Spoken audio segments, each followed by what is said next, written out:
Welcome to the podcast, Pastors and Patriots, How Christians Can Save America, with your host, David Baker.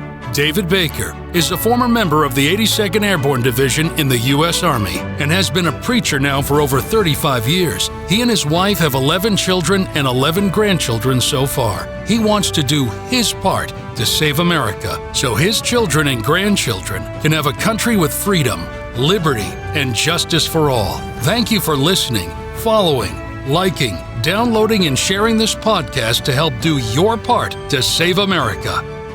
Hello and welcome back to episode number 3 of the podcast, Pastors and Patriots, How Christians Can Save America. It is so important for our children, for our grandchildren. This lesson today is going to be exactly that, of why we need to do this and how important it is. So before we get into that, I told you I'm going to start off with some personal stories and things just so you get to know who's running the podcast. And so if you missed any of these, you can go back and get them. Today I'm going to start going through my kids. I have 11 of them. Okay, 11 of them. The oldest is David Curtis Baker. His first name's after me, and his middle name is after my grandfather, who was Hubert Curtis Baker, who passed away. And so we named him after him. He's almost 33, and he's a full-time chaplain at the Murray County Jail. For 30 years or so, I've been either volunteer or the full-time chaplain. And so I was able to train him, be the assistant chaplain, and then he works there full-time. And we run a men's home to help guys when they get out of jail to put their life back together. It's called Onesimus House, which is named after the guy in Philemon. Out of 66 books in the Bible, one whole book is written to help one guy get out of prison, put his life together. Tell me God doesn't care about these people. So we have a great ministry, and he runs that inside the jail. They had a lot of people saved, and this week they had a baptism service. 26 men were baptized inside the jail. Beautiful, precious thing. It's called Restoration Jail Ministry. You can go follow it if you would like, and feel free to help encourage and support them. He's married to Victoria. They've been married 11 years, just had an 11-year anniversary, and a great lady, and they have one son. His name is David Clayton Baker, same initials as my son, David Curtis Baker, and he goes by Clayton because there are too many Davids around. So, but little boy is precious. He's my oldest grandson, and so blessed to have them, to serve the Lord with them, to serve the Lord with my children. There's just, serving God is awesome. Serving God with family, there really is just nothing better. So we so appreciate and thank God for that. Last week, the quote, I'm going to give you a patriotic quote every week, with George Washington. It is impossible to rightly govern the world without God and the Bible. Last lesson, we talked about separation of church and state. Like, oh, yes, they got to be totally separate. You better tell the founding fathers that, because they're quoting the Bible, putting verses on all the buildings and all that. This week is John Adams. Okay, John Adams, he said, "Our Constitution was made only for a moral and religious people. It is wholly inadequate for the government of any other." Boy, that's big. And boy, we're seeing that. The more secular a society is, then you lose the cohesiveness of what our Constitution brings, because people aren't going to obey and live by the Constitution. They're going to want to separate and do their own thing in their own life, and they don't care about the country. They care about themselves and what they can get for themselves, not caring about anything else. The lesson for today comes from 2 Kings chapter 20, verse 16. And so if you want to go read that, it's one of the worst stories in the Bible about the selfishness of man. And it's with King Hezekiah. King Hezekiah was a good king. He did that which was right in the eyes of the Lord most of the time. He was a good king. But at the end of his life, the prophet Isaiah came to Hezekiah and told him that he was going to die. And he told him 2 things were going to happen. He said, number 1, the wealth of the nation is going to be taken. And number 2, Hezekiah, your sons are going to be taken away, and they're going to be made eunuchs. Can you imagine how bad that would be? He said everything is going to be taken away. Verse 17 of 2 Kings chapter 20, "Behold, the days come that all that is in thine house, and that which thy fathers have laid up in store unto this day shall be carried away into Babylon. Nothing shall be left, saith the Lord." This nation is going to lose, listen carefully, all of their wealth. A wealthy nation, they're going to lose all of their wealth. Verse 18, "And of thy sons that shall issue from thee, which thou shalt beget, shall they be taken away, and they shall be eunuchs in the palace of the king of Babylon." Do you understand what that is? A eunuch? A eunuch medically is a man that has been castrated. Okay? A man that has been castrated. God told through the prophet Isaiah to King Hezekiah, two things are going to happen. All the wealth of the nation is going to be stolen, and your sons are going to be made eunuchs and brought to Babylon. Can you imagine how devastating that would be to hear? What would you do? By the way, Hezekiah, a few years earlier, God came to him and said, you're going to die. And he fasted and prayed and said, God, give me some more years, give me more years. And God gave him 15 more years because of his prayer, and he asked God for that. Now God just came and said, these two things are going to happen. The wealth of the nation is going to be gone, and your sons are going to be made eunuchs. This is horrible. This is horrible, right? What do you think Hezekiah did? Did he fast? Did he pray? Did he put on sackcloth and ashes? Did he beg God? What did he do? Here's what he said, verse 19. Then said Hezekiah unto Isaiah, good is the word of the Lord which thou hast spoken. What? How in the world is that good? The wealth of the nation is going to be gone, and your sons are going to be made eunuchs. Why is that good?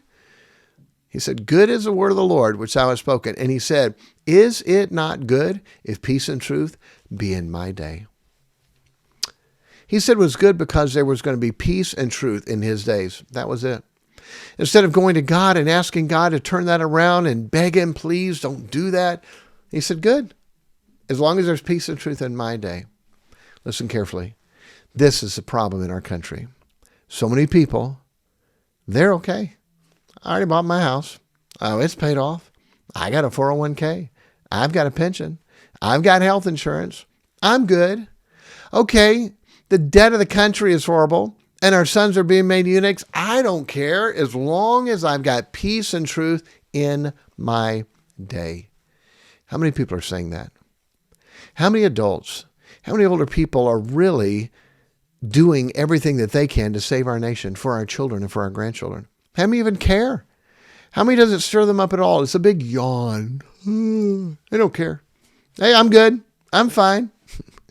An assistant pastor was in the Marines. He was in Italy. And I don't know if this is a true statement. He would say it all the time. Ami amiha. Like, what is that? He goes, I got mine. And in the military, chow, I got mine. I got my gun. I got my weapon. I've got my whatever it is. Ami amiha. And boy, it seems like that's so many times the way people are today. Ami amiha. I've got mine. I've got mine. And we don't care about our children. We don't care about our grandchildren. Hezekiah, your sons are going to be castrated. They're going to be made eunuchs. And by the way, that's going to end your line. That's going to end your genealogy. No more kids. Castrated, you can't have children. That's going to end your line. I don't care. As long as there's peace and truth in my day, I'm good. How many people live that way? By the way, it's interesting on this story, the two things that were so gigantic in the nation of Israel, what are they doing to our nation today? For Israel, they're going to take all the wealth of the nation. Oh, by the way, what's happening here? What's happening in our nation? How much debt do we have? I'm looking at it right now. You can go to usdebtclock.org. I'm sure there's other ones. U.S. national debt, $34,596,612,000,000, 100 and something. It goes too fast. If you ever watch these things, they're pretty amazing. That's the new U.S. national debt, almost $35 trillion. Can you fathom that? No. By the way, under Reagan, it was $758 billion. When Obama started, it was $10 trillion. And now, almost $35 trillion. And by the way, that's really not the true debt. You look at this one, it's the U.S. total debt, counting the unfunded debt, the unfunded mandates, the things that we've passed laws that say you have to take care of, Social Security, Medicare, Medicaid, all those things. They're unfunded mandates. You have to take care of them, but we're not going to give you the funds for it. We don't have the funds for it. Social Security funds are gone. Counting the unfunded mandates, are you ready? $97,945,000,000,000. That's the real debt. Unbelievable. Can we pay it? No. I encourage you to look at that, spend some time on that. They have U.S. debt. They have it broken down per person, how much that is. It's a mess. It's a mess. The wealth of our country is being stolen. It's being stolen. There are people, and it's documented out there, that have set up and they want America to fall. They want America to fall. I'll get to in a minute the process or what happens in a, quote, democracy or republic. What happens when people can vote for things for themselves. We'll get to that in a minute. But it's sad. The two big things that Hezekiah had, one is the debt of the nation. The wealth of the nation is going to be gone. What's happening to our wealth? I just heard this at a missions conference this week, if I can remember the quote right. The United States has 3% of the world's population. 3% of the world's population, but 41% of the world's wealth. 41% of the world's wealth. That's pretty amazing. Pretty amazing. Is it going to stay that way? No. It's going to be gone. When the other countries go off the U.S. Dollar as a reserve currency, do you understand what's going to happen to our nation? The wealth is going to be gone. When we have so much debt, we can't pay the interest. Do you know what happens in a nation when it cannot pay that and you're printing so much money to try to pay that and the inflation just keeps going up and up and up? Listen, we're going broke, and there are people that want it to go broke.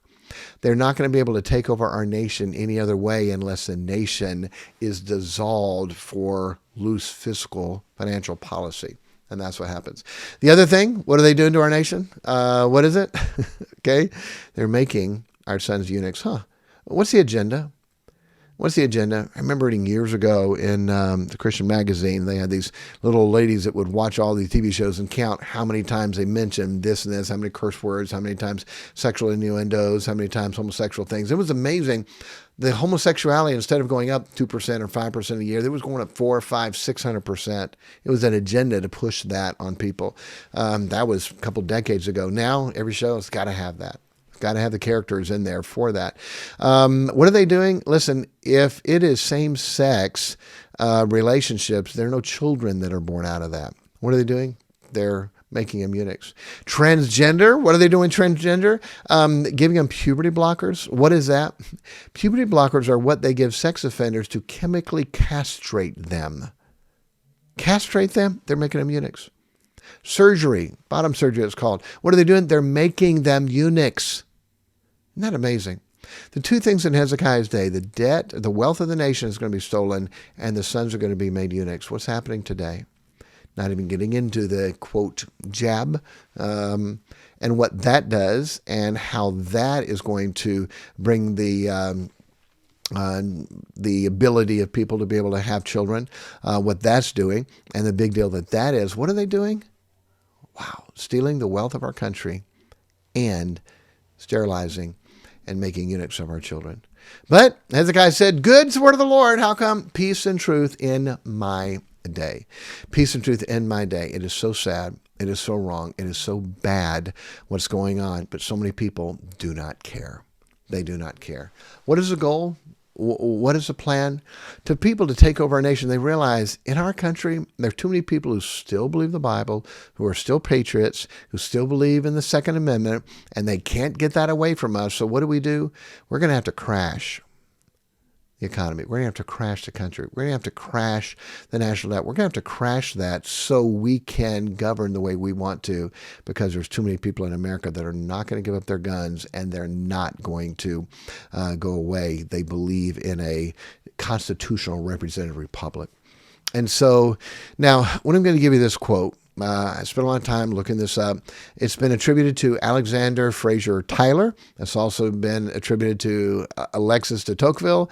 And then some people said it's just a made-up quote. I don't care. The quote is real, and you can watch history and be able to see this, okay?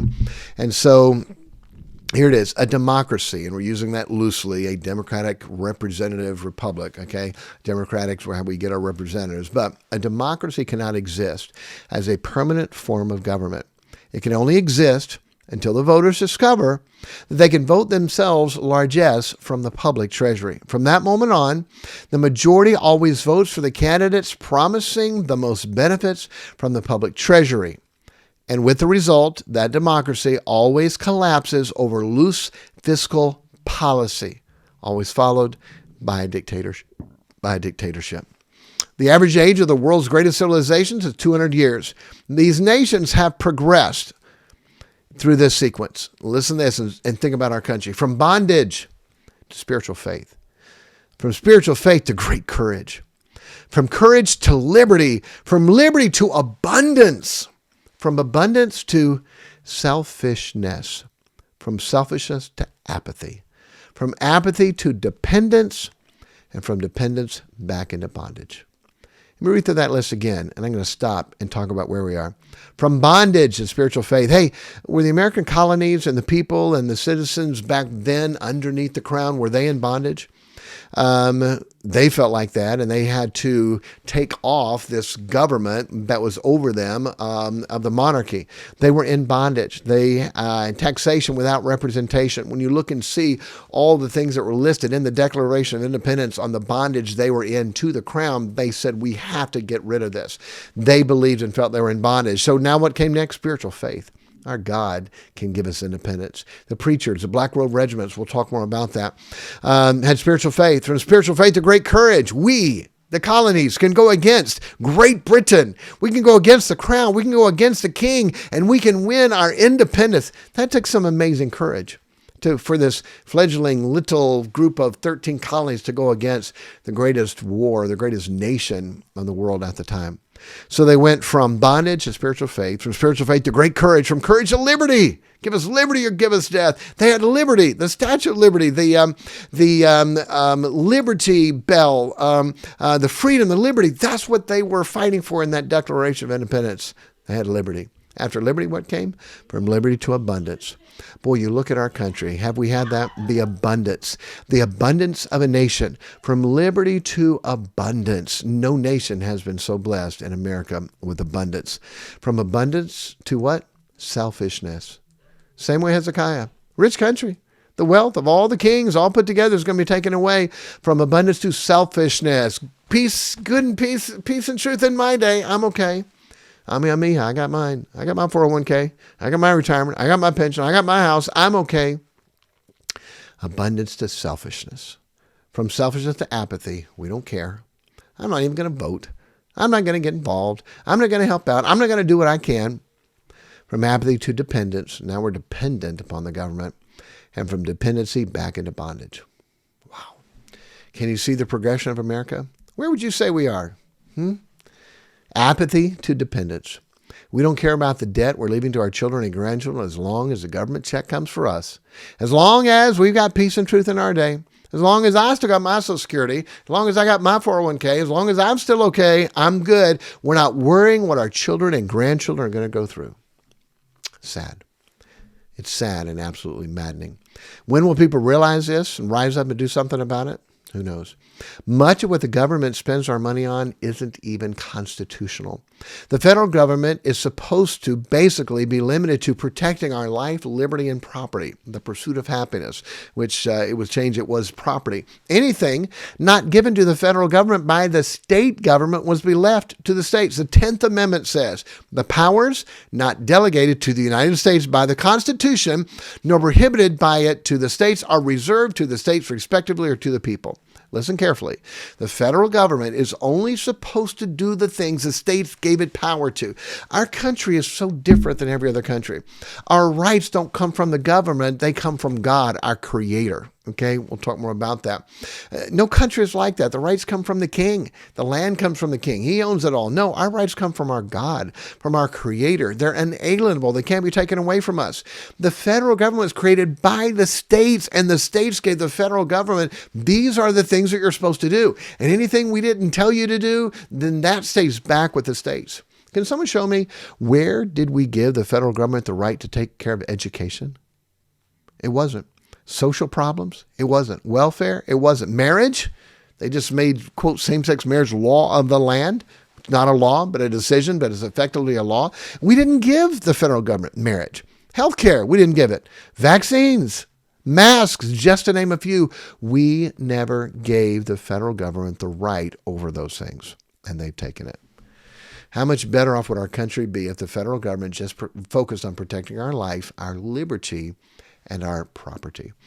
Most of what is making us go broke as a nation is the federal government got involved in it, and it's not supposed to be. Are you okay with the way our country is? Because you think as long as it's okay in your day, you'll be fine? By the way, you don't know it will be. And even if it is for you, what about your children? Are you okay with your children and grandchildren being made eunuchs, being made slaves, being taken away, going into bondage, having a dictator? Are you okay with your children and grandchildren living under that? If you're not, then we need to do something. In ending, we're going to say this every time.